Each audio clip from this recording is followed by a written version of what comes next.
Hey everybody, I'm Joe Price, Wilderness Skills Instructor and Product Developer for Helly Knives. And behind the camera, having the eyes cut out or with the sun here, is Ida Olsen. Hello everyone. In this video, we want to share with you some tips and advice on how to choose a knife out in the woods. What are the different steels? Why choose a handle type? Does size actually matter, or is it all a rumor that people have made up to cause conspiracy theories? But you'll find all the answers in this video. So straight out the gate, if you're sitting down at your computer and it's the first time you've wanted to head into the world of knives, or maybe you have a hip knife that you just want to upgrade, there's two very important things that you need to figure out. One thing you'll see argued a lot on the forums is stainless versus carbon. It's not called non-stainless, it's usually referred to as carbon steel or high carbon steel.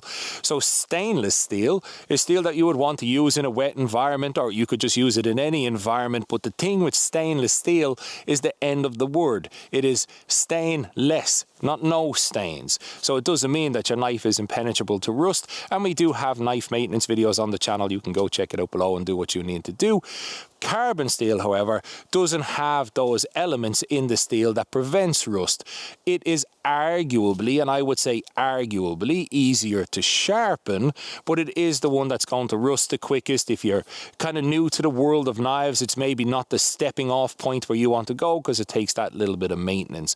But they are the first two things that you will come across, is stainless and carbon steels, and then the rest just kind of splits off from there. But just understanding the properties of those two steels will help you a lot on your journey outside.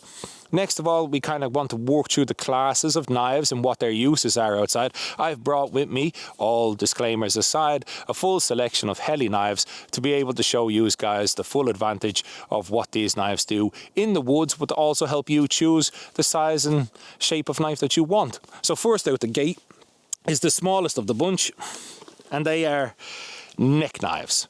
Neck knives are very nice for just day walks like this when you're tipping about. Maybe you don't want a pocket knife. They usually sit up around the neck like so on a lanyard that you make. I always recommend, if you carry a neck knife, to use a knot that's a quick release knot, or something with a magnetic clasp, because this can get caught or dangled in things, and it's quite important to be able to get that off your neck really quick. When it comes to neck knives, they're usually small, something in the 3-finger grip range, with the handle resting on the baby finger. But as you can see, a mighty fine cheesecake cutter. These are also a great knife if you plan on going out and maybe hunting small game such as rabbits and squirrels. It's a great skinning blade, very tactile, very small, but you're not going to be able to push it to do the heavy duty use. So if you're just one that likes to tip out, do a bit of fishing, cut a bit of string, cut some cordage, maybe set up some tarps, maybe a neck knife is very suitable to what you want to do in the woods. So they are neck knives. The next one up, if you want something a bit more robust, we're still kind of in and around the neck area, heading on to the hip area. You have knives that are in the kind of 3-inch range like this, and you can see the difference. The handle's a bit more thicker, the steel is a bit more robust, and that's basically how you want to be thinking with your knives. The more robust things you're going to be doing outside, the bigger and more robust knives you need. This is actually one of my favorite all-round sizes for a knife in the woods. If I'm doing a bit of bushcraft, doing a bit of camping, cutting a fancy cheesecake, this is kind of where I want to be at size-wise. I prefer this kind of middle size if you happen to be out in the woods for almost a whole day, a long period of day, and you plan on doing activities, maybe some mushroom foraging, maybe some material gathering off of trees. Always harvest responsibly, but that's kind of the size you're looking for. You're not really doing crafts at this stage. Yes, any knife can do anything, but you're going to struggle a bit if you want to start making spoons or notches or forks or pot hangers or tripods with this size of knife. But great to kind of take you away from the cutting string, but into doing some kind of heavier work that you want out there. Next up is your generic bushcraft knife, and this would be your kind of belt knife. I would not really put this in a bushcraft kind of woodcraft kind of category, but I would put this into a good hip knife kind of category. So now you're heading into the kind of 3 inches, 4 inches range, and this is kind of where size starts coming into play when you're out and about in the woods. And this is actually a good time to talk about tangs, because it is one of also the most common questions that you will get when it comes to knives, and one of the most heated topics too after steels is whether you want a stick tang, which is basically the tang comes down and comes out the end here. It's very small and covered by the handle, or something that's a full tang where the steel runs the full length of the handle and is sandwiched either side by the scales. This gives you a lot of strength in the blade, a lot of sturdiness in the blade, if you happen to be a bit heavy-handed. And the stick tangs, yes, can be compromised in strength just because of their construction, but if you know how to use a knife and you practice with your knife, I find the two very comparable in strength. You know, we're splitting apples and oranges at some stages of the game, but that is just so you know the difference between a full tang and a stick tang. When you want these 3 to 4 inch kind of blades is when you are now starting to do a bit more heavier work outside and you're starting to depend on your knife a little bit more for what you're doing out in the woods. So maybe you want to harvest some fat wood from the trees, again responsibly. You're starting to cut game. Maybe you want to make a stick for your sausages around the fire. You want to start making some tent peg size projects, some feather sticks, some fire prep, light fire prep. These are the kind of belt knives that you want. These are the ones that I carried the most here in Scandinavia, just to have on the hip when you're out in the woods, a kind of a jack of all trades, if you will. But then I hear you say, Joe, what is the difference between that and something you would recommend for bushcraft, those heavier tasks, and why? So when it comes to bushcraft, woodcraft, camping, outdoor life that's a little bit more serious, a little bit more heavy use again, you're into something like this. This is what kind of would be preferential in the European market, and I will show you what kind of is a bit more preferential in the American market and also why. But as you can see now here, we're heading into this 4-inch plus size blade. We've got our full tang for strength sandwiched between our handles, and you've now got a full size grip, and the blade is taller. It also now comes with a feature of a 90-degree spine, one of the most useful features I find on these kind of heavy use outdoor blades. Why a 90-degree spine, you say, Joe? Well, a 90-degree spine is a great way to save the edges on your blades. It allows you to scrape bark, it allows you to scrape skin, scrape ferro rods. It saves that edge, and I find that it's very, very useful. It's useful for more things. I use this side of my knife just as much, if not more, than the actual edge surface of my blade. You're getting that tallness because when it comes to woodcraft, free love sleeve, we're now starting to head away from the cooking, the string cutting, the tent peg size making, the whittling, the sausage stick kind of area, into now working with branches and pieces of material that could be wrist thickness, that you're kind of wanting to put notches in, and also wood types vary. You could be using wood outside that's maybe seasoned alder that can be a bit tough to get through and you need that extra strength and extra rigidity. Maybe you're working with some really soft pine and you need that extra control so you don't slice a finger off while you're carving out a notch for your tripods or your tri-sticks that you're practicing outside. So that is kind of where you would upgrade if you already carry a hip knife. You would upgrade to something like this, a European style bushcraft knife, which is where I would kind of put this. Now, what is an American bushcraft knife? So this would be more akin to what you would see on the other side of the pond. And it doesn't mean that either knife is wrong, but it's just because people have different environments that they work in. And that's always what's most important to remember with your knives. In anything you do, buy for the environment that you're choosing to work in. This was actually designed in Africa, for down on the African continent, for use with their hardwoods and also for butchering larger game like boar, deer, and so on. In America, more people lean towards having their knife as a survival option, that it gives them those extra things, whereas in Europe, we are more akin to knives that just join us on our day journeys out in the woods. So when you get to these kind of more survival-ish knives, you are heading into the 5-inch range, thicker steels, full tang handles for your one tool option knives, if you will. I don't believe a knife is a one tool option, but one tool option basically breaks down into it should be able to skin game, make food, carve wood projects, make your tools around camp, and basically do all the chores that you need to do should be able to be done with your knife. And that is the attitude of those who search out these particular size of knives. Just to give you a rundown.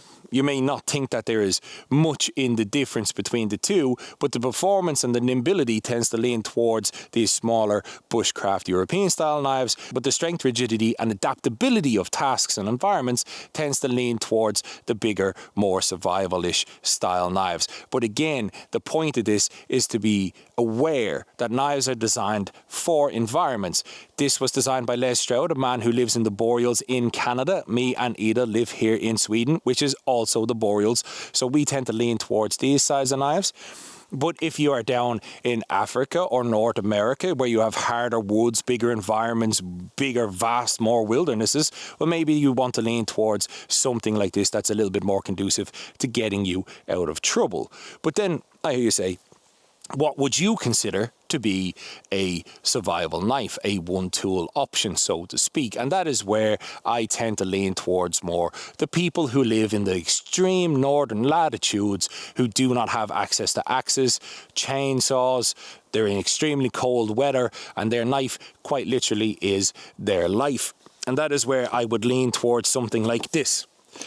This is the Heli Nord, and as you can see, we've now taken a substantial girth increase and size increase in these two knives, but we are now still in that survival option range. It gives you a broader, stouter knife. Again, we're into stouter steel. We're still in that full Tang range. It gives you multiple grips, and this is a knife designed, oh geez, I nearly blinded myself there. This is a knife designed for those extremely harsh environments where the people of those environments literally, oh my God, like, yes, God, that polish, it's insane. I think, my God, my optic nerves. Okay, one sec. I don't want to start crying and stuff on camera. Tanning my eyeballs here. Yeah. Also could be used as a signal mirror, apparently, if you happen to be out in the woods. But no, in those environments, those tribes and cultures quite literally have one knife for their entire life. They are chopping up frozen fish, they are feeding their dogs with the fish, they're preparing their yurts and their tents and so on and so forth in an environment and a lifestyle that is not kind to blades. So that is when you're up in around here. Now, if you happen to be a knife collector like myself, you love to have knives of all shapes and sizes, that is totally fine. That is not what we are trying to get across here in this video. We are simply just trying to show you, and I just want to put that caveat in the middle of it, to show you the variation in uses that come with knives. Now, there's one thing I want to touch on that some people, again, find very confusing, is handle materials. When you look at handles and on the knives that I've shown you, they have contained natural materials, which Heli is very proud to use, of things like birch that is stabilized in oil. You know, you might have some liners in here of micarta. You have wood, and wood is a natural material. It is porous, no matter how stabilized it is, especially if you're using natural materials, no plasticizers or anything like that. It's just BLO on these handles. So then you have a breathable, natural material, just like trees and any type of wood. And I assume most people out there have wood in their homes, know exactly what I'm talking about. But what happens if you want a knife that is a bit more used to wet weather conditions? Maybe you're out fishing, maybe you're prepping a lot of game, maybe you're going from very dry winters like us here in Sweden to very kind of damp summers like when I travel to Ireland. And then you have other handle options like this one here, which is in micarta. Micarta is just resin impregnated paper for the most part. You see it referred to as linen micarta. There is other handle options out there, but we're not here to confuse you. This is just to show you that there is a difference between natural materials and then man-made materials when you're out. Now, where micarta's advantage is it's very stable. It doesn't swell, it doesn't shrink, but also it's not so easily affected by the environment that you would use this knife in. If you drop it in a river, or you drop it in some snow, or you leave it sitting on some beautiful sphagnum moss like you see behind me, chances are it's not going to have much of effect on the handle. And if you have to, which you should never do, but if you have to beat on this handle, well, chances are it's going to be a lot more stronger than these wooden handles. I personally prefer wooden handles. They don't tend to get so chilly so much as the man-made materials do, but just so you can see the difference between a natural handle and a man-made handle and the differences that come between them. Now, the next thing that comes out the gate that I always get asked about is grinds. Which grind is better and why? And again, I hope you see that this is the lens that you should be looking through when you do go to purchase a knife. It's not whether which grind is better, is which grind is more suited to what you want to do in the forest. And when it comes to those things, there's two types of grinds. There is flat grinds, and then there's Scandinavian grinds, or the Scandi grind as it's come to be known. So as you can see on the Scandi grind, the edge only really has this 5mm kind of shoulders, as they're often referred to. Don't blind myself this time. 5mm shoulders that it's often referred to there. It is a very low, very strong edge, but that edge will perform a lot more like a plane wing. It is designed to go into wood and to remove as much wood as quickly and efficiently as possible. The next knife, and this is definitely going to blind me or blind you, is the flat grind knife. A flat grind knife is more akin to chef's knives, and this knife is designed for slicing, for planing across the top of things. That's why it is so good for food when you want to slice up your tomatoes and what you want to do, but it is just as good in wood. It just depends on what you're trying to achieve with the wood that you harvest. So these would be the two knife grinds that you see most in the woods, a Scandinavian and a flat grind. But then you got to decide what you do most in the woods. The reason why you see myself and Ida carrying more Scandinavian grinds is because we tend to do more stuff with wood. But if I tended to lean towards more food prep and fish prep and game prep, the flat grind is normally what I would bring with me, and it's what Ida carries and you see in her cookbook and places like that. So that explains grinds. Now, I'm a man in the woods with a massive pile of unsheathed knives next to me, so I'm going to go and sort that out. But I hope we have answered some questions for you in this video. As always, these videos are here to help people find the right tool for the job so that they can go out and enjoy nature all year round and have the right tool for the right activity, save money, and choose a great product that will last you a lifetime. Until the next video, please leave any comments and tips on the knives that work best in your environments in the comment section below. The community is building up really nicely and the help down there is fantastic, and as always I pin the best comments to the top, so please leave some helpful advice and we'll catch you in the next video.